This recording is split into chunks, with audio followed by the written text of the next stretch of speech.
Bismillah. Assalamualaikum warahmatullahi wabarakatuh. Bismillahirrahmanirrahim. Alhamdulillah. Assalatu wassalamu ala rasulillah wa ala alihi wa ashabihi wa man tabi'ahum ila yaumil qiyamah. Amma ba'du. Alhamdulillah kita sudah bisa melanjutkan ngaji filsafat. Saya senang karena minggu lalu ada kosongnya sekali. Jadi lumayan lah ya. Besok break sekali-sekali masuk terus enak. Sekali-sekali ada breaknya, ambil nafas. Ya kebetulan sesinya juga pas. Kita baru menyelesaikan edisi ontologi dan kita mulai lagi sekarang dengan babak baru yang berjudul aksiologi. Aksiologi isinya nanti dua, etika sama estetika. Aksiologi itu logos tentang action. Kalau kemarin kita ngobrol tentang barang langit, barang metafisika, dunia ide, hari ini kita turun lagi ke bumi membahas manusia dan aksinya. Ada aspek estetika, ada aspek etika. Oke, alhamdulillah juga tidak hujan. Karena saya tadi tak bayangin malam-malam hujan. Seru kalau ngaji filsafat bareng hujan. Iya, kan suara saya kan agak serak-serak gimana gitu, tapi enak kan, romantis kalau diselingi sama hujan. Cuma saya tidak kuat dinginnya. Maklum wis tua ya saya. Jangan salah kamu, jangan lihat casingnya. Hati-hati, casing itu menipu.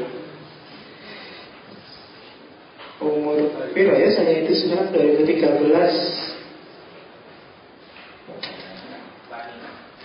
Belum nyampe 75 sampai 2013 berapa tahun? 38 ya, lumayan. Belum lah, 40 baru disebut tua. Cuma jangan salah, umur 38 sudah dieksekusi, dihukum mati. Maksudnya dia sudah punya karya yang luar biasa, kontroversial, revolusioner, dan banyak orang gelisah termasuk penguasa sampai dia harus dihukum mati. Umur 38 pas seumuranku. Cuma karena saya tidak bisa berkarya kayak Surawaldi, berarti sak jago-jagonya aku tidak akan bisa kayak Surawaldi. Karena umur 38 aku baru kayak gini. Kalau kamu umur piro? 20 ya, 19-20. Umur 20 itu Ibnu Arabi sudah jadi sufi besar.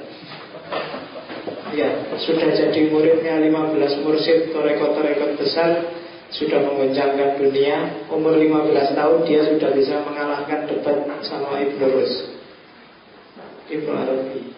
Kalau kamu masih nggak kayak gitu, berarti saat jago-jagonya kamu nanti tidak akan melebihi kebesarannya Ibnu Arabi. Gunanya baca sejarah kayak gitu, kamu bisa kira-kira Soekarno umur-umur kayak kamu sudah ngapain aja ya, Soeharto ngapain aja seumuran kamu, Sudirman ngapain aja seumuran kamu, Pangeran Diponegoro melakukan apa seumuran kamu, nanti kelihatan.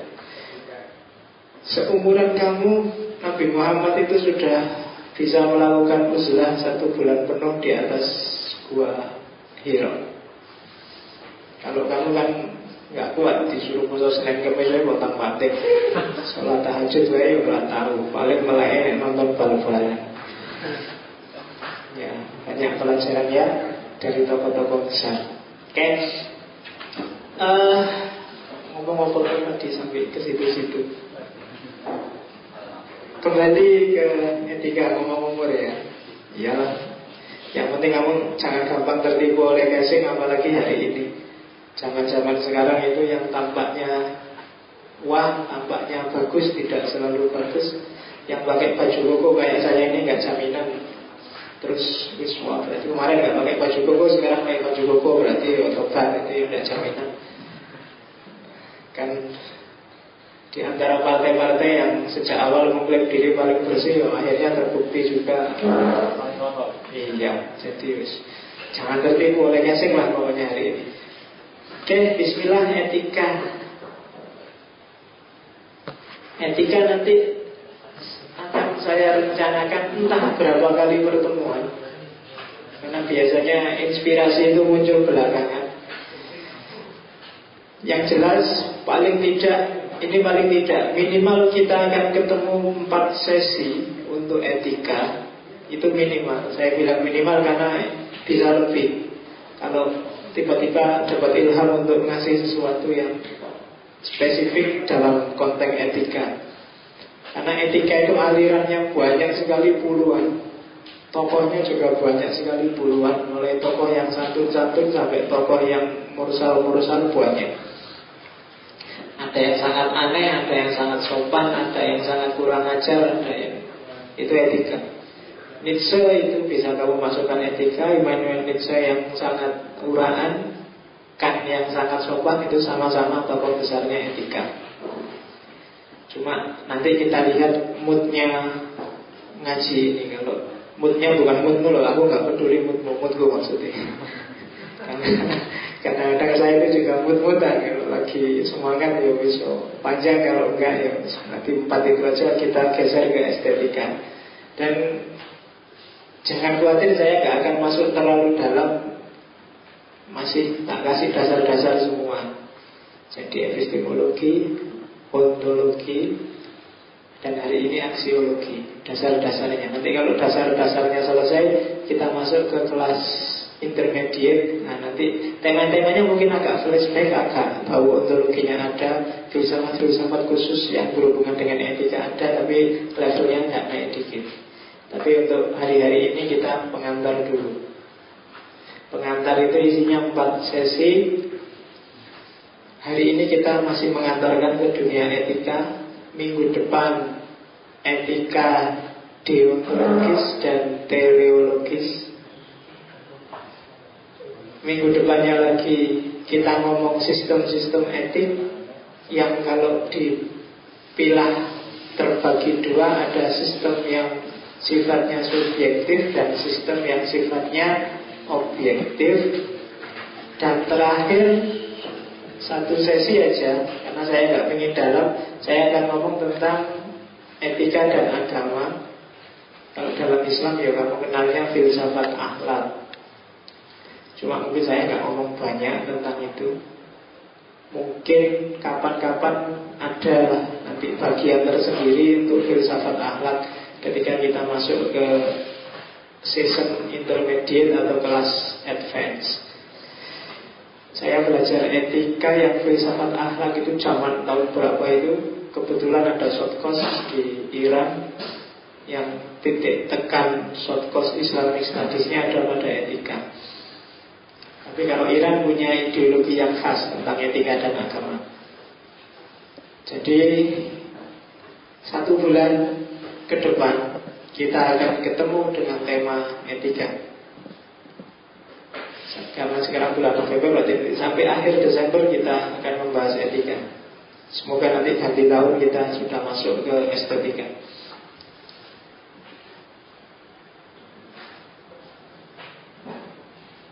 Oke, jadi kalau ngomong tentang etika, berarti yang kita omongkan adalah tata perilaku manusia. Jadi ngomong tentang apa yang baik dan buruk, apa yang pantas atau tidak pantas kamu lakukan, apa yang layak dan tidak layak, apa yang pas dan tidak pas yang harus dilakukan. Tata perilaku. Dan kalau hubungannya dengan tata perilaku, yang namanya manusia itu ada nilai, ada norma, ada moral, ada etika. Itu yang membedakan tata perilakunya manusia dengan yang bukan manusia. Hewan itu punya tata perilaku, tapi tata perilakunya tidak punya dasar nilai tertentu, tidak ada pedoman normatifnya, tidak dilandasi oleh kesadaran moral dan tidak direfleksikan secara etis rasional. Itu kalau bukan manusia. Kalau manusia harus ada itu, 4 itu. Kalau nggak ada 4 itu berarti masih bukan manusia. Kalau kamu melakukan sesuatu tanpa, suaranya bengong mas. Apa jangan-jangan ini robot atau pilot? Jadi mikrofon ini bengong. Ya, jadi kalau nilai itu filosofinya. Tak kasih gambarnya aja biar gampang. Jadi dalam hidup ada nilai. Nilai itu nanti diturunkan jadi norma. Norma itu ada 2, norma khusus dan norma umum. Norma khusus itu aturan-aturan khusus dalam bidang-bidang khusus. Kalau norma umum itu adalah sopan santun, yang itu nanti jadi namanya etiket. Ada norma hukum, jadi undang-undang, tentang MPR, ADART itu kan norma hukum. Kemudian ada norma moral, kesadaran batin untuk berlaku baik. Itu norma-norma moral. Kalau nilai itu, kalau kamu bergaul sehari-hari, kadang orang ngomong kamu hidupnya punya prinsip. Nah itu biasanya yang dimaksud aspek nilai. Jadi ada sistem makna yang kamu junjung, kamu pegangi, yang sistem makna ini jadi pedoman perilakumu. Itu sistem nilai. Misalnya Indonesia ini boleh ngapain aja, tapi jangan sampai dilecehkan. Aku boleh kritik Indonesia sampai mati-matian, tapi hati-hati, right or wrong my country. Itu sistem nilai. Elek apik negara pun. Jadi kalau ada yang melecehkan, nah itu berarti ada sistem nilai yang kamu junjung. Jadi ada tata prinsip yang jadi landasan hidupmu. Setiap orang biasanya punya, meskipun tidak setiap orang sadar dengan sistem nilai yang dianutnya.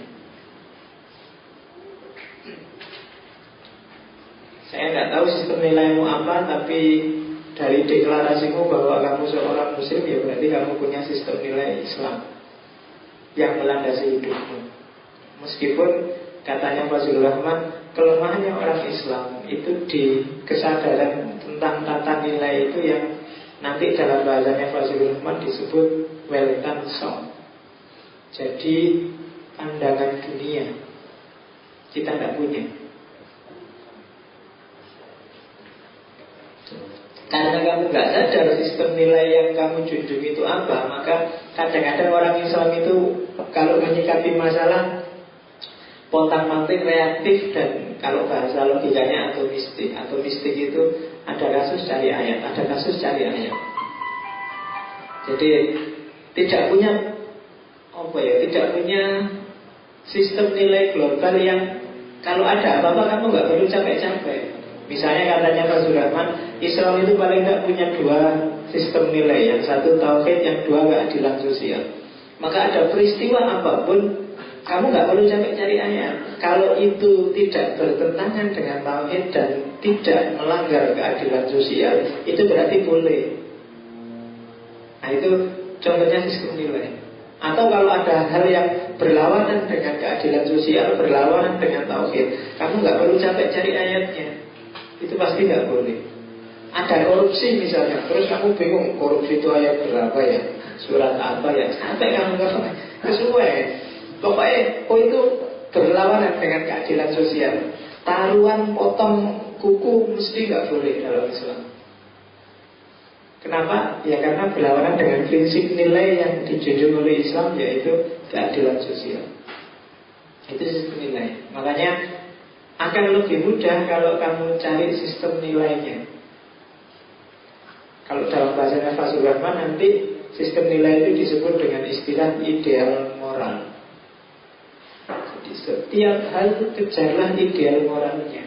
Karena ideal moral ini sifatnya universal, objektif, dia bisa diterapkan di mana-mana, bisa jalan di mana-mana. Kenapa? Karena sifatnya nilai. Beda dengan ayat. Kalau ayat itu legal, formal. Kadang-kadang dia tidak bisa diterapkan di mana-mana karena sifatnya kontekstual. Dalam hidup kita juga gitu. Orang Jawa punya sistem nilai sendiri. Misalnya kalau baca bukunya Magnus Suseno Etika Jawa itu, di antara sistem nilai yang dianut oleh orang Jawa adalah harmoni. Jadi orang Jawa itu pokoknya nomor satu yang dijunjung harmoni. Jadi Islam datang, Kristen datang, itu jarang konflik. Budaya luar masuk itu jarang konflik kalau di Jawa. Kenapa? Karena orang Jawa menjunjung harmoni. Yang penting tidak gegeran, yang penting nggak nabrak tatanan, yang penting masih mau saling menghargai, masih rukun, masih mau bertemu, itu boleh kalau di Jawa. Kenapa? Karena sistem nilai yang dijunjung adalah sistem harmoni. Makanya orang Jawa itu kadang mangkel-mangkel, nesu-nesu juga masih bisa senyum. Di depan senyum, begitu kamu melengos, nah itu orang Jawa. Jadi yang nggak Jawa mesti kaget. Loh, itu kemarin masih senyum-senyum kok padaku, masa sih dia gitu? Jangan salah. Jadi meskipun batinnya muangkel, marah kayak apa, kadang-kadang orang Jawa itu memilih dipendam dan harmonis sama kamu meskipun hanya kelihatannya. Ya. Dan filosofi ini kan dulu yang dipakai oleh Pak Harto itu. Jadi yang penting kelihatan stabil, yang penting kelihatan harmonis. Aslinya kayak apa tidak apa-apa, terserah nanti. Meskipun dalam rangka harmonis sekali-sekali ada yang disingkirkan, ada yang dipukuli, tidak apa-apa, asal nggak ada orang tahu dan dari luar kelihatan harmonis dan stabil. Itu khas Jawa. Jadi ada masalah pun dibikin kamu nggak tahu, biar tetap stabil. Jogja ini jangan dikira adem ayem, ini memang adem ayem beneran. Mungkin kalau dicermati mungkin ada potensi-potensi konflik, potensi-potensi masalah yang luar biasa. Tapi karena logikanya sistem nilai yang dijunjung di sini adalah harmoni, maka ya yang penting dapat tentrem, yang penting kelihatan aman. Dan itu yang disebut sistem nilai. Setiap horizon sosial, bahkan dalam unit paling kecil, itu pasti punya tata nilai yang jadi landasan aturan, landasan perilaku. Masjid Sudirman, ngaji filsafat, itu sadar apa enggak pasti ada nilai-nilai yang dijunjung di sini. Yang itu mungkin beda dengan ngaji yang satunya, mungkin dengan ngaji hadis atau dengan ngaji mau coba. Yang kita kadang-kadang nggak sadar itu, tapi ya jalan aja. Itu nilai. Ya misalnya ngaji filsafat beda sama ngaji hadis. Kalau ngaji hadis banyak Arabnya dan harus misalnya, sementara kalau ngaji filsafat sakarang mula ngerti sakarang. Diamal kira orang ngomong filsafat sekuler. Nah itu kadang-kadang kamu nggak sadar ada nilai itu yang kamu pegangi. Dan setiap orang yang namanya manusia biasanya punya ini. Makanya ada filsafat yang namanya filsafat nilai. Filsafat nilai itu ya biasanya nanti menyangkut juga dengan etika, menyangkut dengan estetika. Ya secara umum karena nilai itu kan ada tiga. Ada nilai benar salah, ada nilai baik buruk, ada nilai indah dan tidak indah. Akhirnya nanti ke situ. Meskipun oleh orang Indonesia istilah nilai itu kadang-kadang konotasinya beda.